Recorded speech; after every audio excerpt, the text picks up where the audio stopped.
hayang subscribers lah. Naman mo ilan ta hada ba channel hayang hada ba video kaya pone apu awang na channel benang. Tau hada ba channel ba video healing ba hepak. Yung len deki hayang boy tanya. Hada video hayang tanya ngawlana teman konyak cine wong pong ne myangklak se tayang hada ba video ya baibu awang na channel benang. Tau khay lay bulan no maneo lay sa ya lay be chai bulan neo chai sa ya chai be tau ibu ngawlan sugama teman moilane yak yu tuilenga talak tinase awang na hadau china danna temane phone lingwan de hipak ma computer ngawam ke hadau de temana woile de na tau khay aching video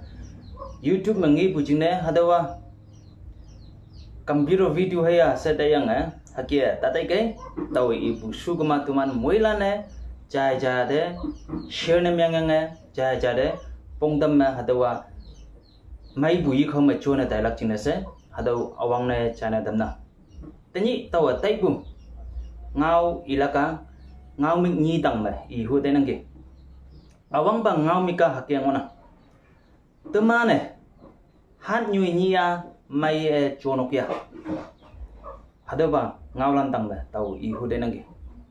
teman myang pu wanglam teman da nyau ham bua han nyu nia temana achao ni ngonang han nyu ni ma wong pong ne yem yang bu de yan kem au yong bu yan nang lak han nyu ni ya wong pong ne yem yang bu tu su lan ling yong lak kawang da kham lak kawang kham jing da tai lak hayang kawang da yok pu ni alau tu su yiling lak se yang teman da hakia nyau na hayang boy sa teman moila na lay tawan de konyak jing jing hambu cila taun bu karlan tumane hanyu ni ya mai chonok ya tawo anu kada nango anu kada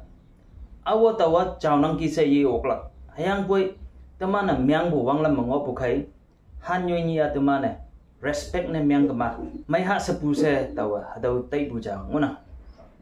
teningo mawango ana lend bu wang piang lan mo anyai ne tapi yang yan me karlan hanyu ni sayong se libu ngalan tuman jang wen ki hadau ki bu chuliang wan tiang ngai wan de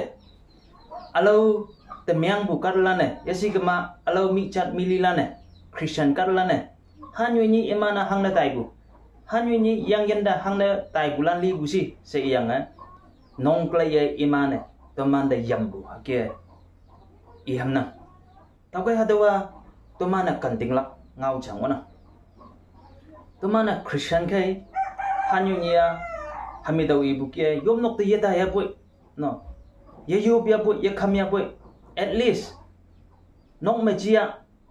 yoi jing sau ma jia yoi town chila ma jia alo ye ba ye wai bu yan kem au yong bi nang ba alo ye ba ye wai bu tui sau ye ling ba ngo kama yo nga mai ha se bu se taw de na ana hadawa tawai ibu saha ne ye chi be taw te bua kppp ki bua ksu ki bua ku ki bua hanyu ni yan kem oyong bu yan nang lak chin se hanyu ni ye pa ye wai bu tui sau ye ling lak chin se pang bu cha ngo kama mai lak se taw te una taw kai hadawa taman moilan tui sau na myang na nok sa mo hadaw I kai no hami daw ibu kia chai sa ya chala kumpong hayang lai sa ya lai la kumpong hadaw ki bu awareness ngawlana yoi nok sa me hayam lande I kai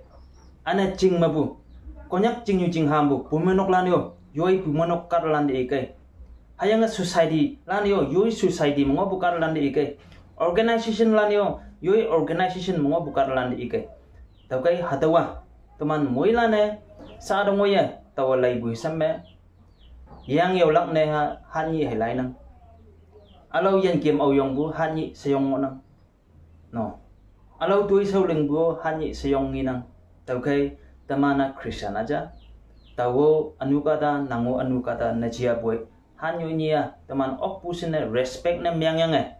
teman myang bu wang lama teman da hanggan yaw hakie chona nga hao sei bu hadaw awang ba points ma hadaw chana dan na ane ni si bu ba me Nagaland me bu tayang alau kan me ngo bu konyak naw ya naw silan de ane nyui balan tumanio chaya lak china se ngau cha ake ihu te nangge lai Taiwan de yan mok phe nuhi samyang bua teman katlan ngona yan mok te iman je kiem ye yong lak china se fencing ki puling gama iman je kiem lak hayang pui katlan teman no ta kiem se ya pui kiem yang hai tau nang ta ling se ya pui ling yang hai tau nang cha cha ngau me nying ye ya pu ngi ong nang yo yo jing la ne yo yo society yo yo organization la ne sa de moy konyak nhà nào lan de cha nào lan de mi nok ta tai esi kema alau kan de ye pa ye wai pu tui sau ling nak tina se ta tai se pang bu ngonang ayang boy atau ngau lan ye cha be sa de ngoi ye teman hakie ke mayong na hong ni mai teman na chai bua Kerala me bu konyak naw ya cha liyang nga ong bu meya ya manga iman ching de in bu teman moi la ne nginang be chai bu ngau lan hisamen ya aham katlan bay sati yang ngobu aham katlan se cha ya lens katlan no sati yang ngobu naw ya libu se ina teman moila ne sing po sekolah na piyak iman abagan may yai lak hakia yai tai lak se teman it puja hakia mana sunang sekolah na teman culture ngobu jine natalan nokte hakia tai malak lan sahai ngona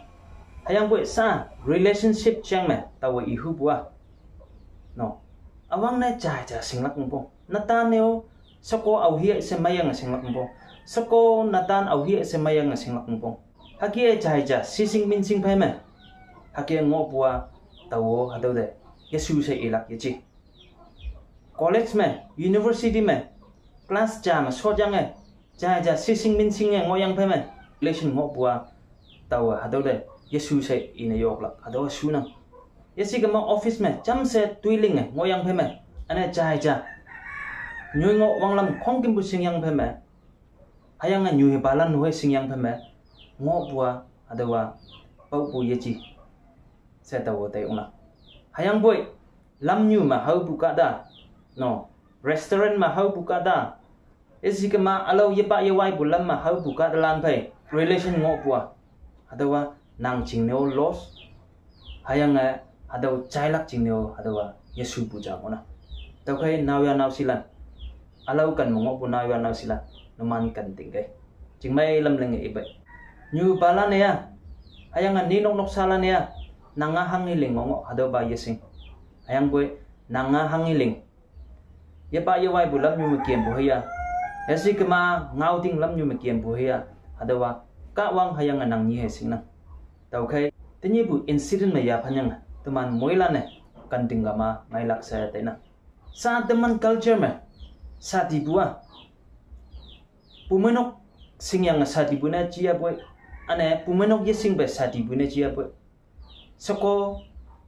hayang natan noksa katlan iman jemyang nga jinga chapu ya na